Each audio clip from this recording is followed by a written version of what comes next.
Alright fighters, how's it going? A little bit of a different video today whilst I'm on the cycling machine, but just wanted to jump on and give you guys a little bit of knowledge when it comes to getting things right after the weigh-in and on the day of the fight. Now, obviously I've worked with various combat sports athletes across the world, and I've noticed there's a couple of mistakes and a couple of errors that a lot of fighters seem to make. And listen, what I want to get out there in this video is that sometimes when you're doing a weight cut, it's important that you obviously follow the right methods. But a lot of fighters think that, you know, if you cut a specific amount of weight, that's what's going to dictate whether you perform well and whether your energy levels are good, and basically you're at your maximum during your fight. And this isn't necessarily the case. The actual key to making sure that you're performing well in your fights is getting that rehydration and refueling done correctly post-weigh-in. I see so many fighters and they're just winging it and they're just following these methods that they've seen on Google or what their mates told them. But what you've got to understand is that it's so important that after that weigh-in, we're focusing on replenishing what you've lost. It's really self-explanatory. It's what I do with every fighters that I'm working with. So what we're actually trying to do is, and the way I do it with the fighters that I'm working with is, number one, we want to rehydrate. So we've basically dehydrated the body on fight week. We've lost rapid weight from water loss. So we've got to get that water back into your body as quickly, as effectively as possible. And the way we do that is we do a 150% fluid replacement. So whatever you lost on the week of the fight from the Monday up until your fight weight, and then what you've lost, the difference, we times that by 1.5 to give your body a 150% fluid replacement. And then what we're going to do is we're going to get that fluid into your body at a rate of 1 litre per hour. The reason why we do this is because your body can only take in so much fluid, and the kidneys will actually not hold on to it, and you won't basically send the body to the tissues and the cells where it needs to go. You'll just pee it out. Big misconception that as well. So you do that until your fluid intake and your targets have been met.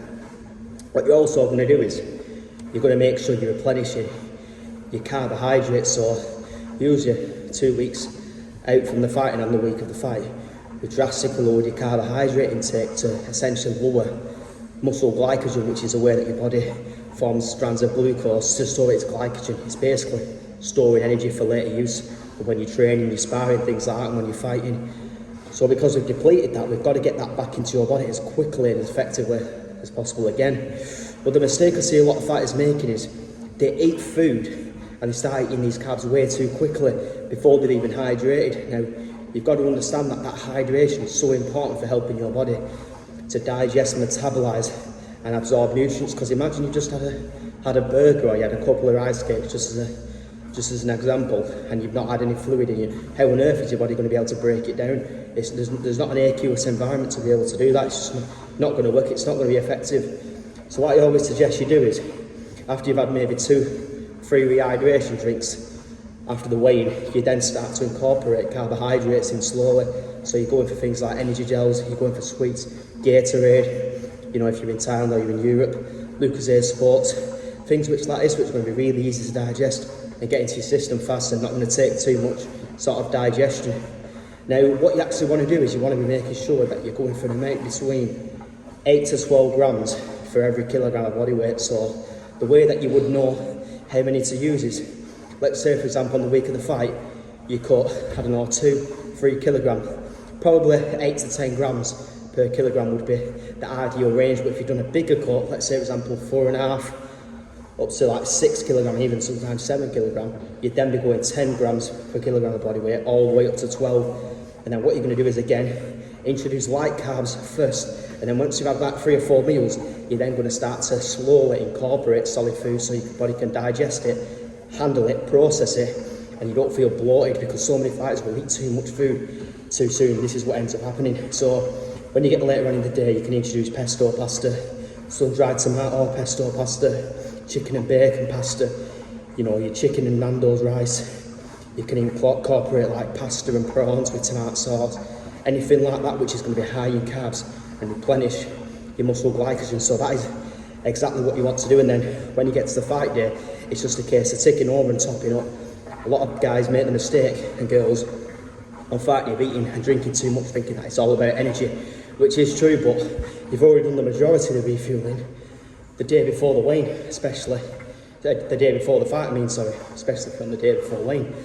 So on the day of the fight, what you're going to do is you're just going to top up your glycogen stores and make sure that your body's hydrated, you've got the fluid in the cells of your body so you can perform well, you can concentrate and you can be sharp and energised. So you're going to go on the fight day, 50 ml per kilogram in fluid, times that by your fight weight or whatever you woke up on morning of the fight, and you spread that across. Once you've hit that fluid intake, you're then just going to sip on water as you need to and cut it off before you fight, so you're not excessive peeing.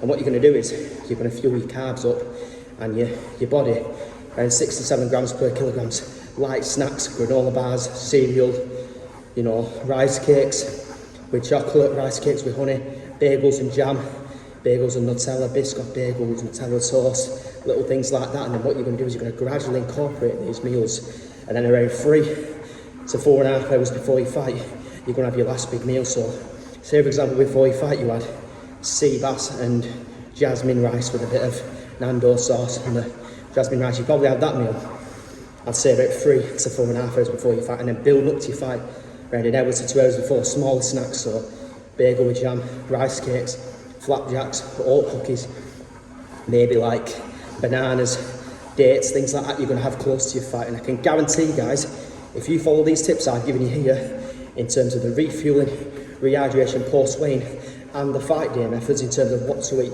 and how to hydrate, you are going to feel a massive difference in terms of your energy, performance and stamina in your fight.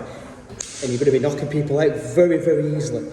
Now listen, that's enough from me now ranting on, as usual, because I can do it all day.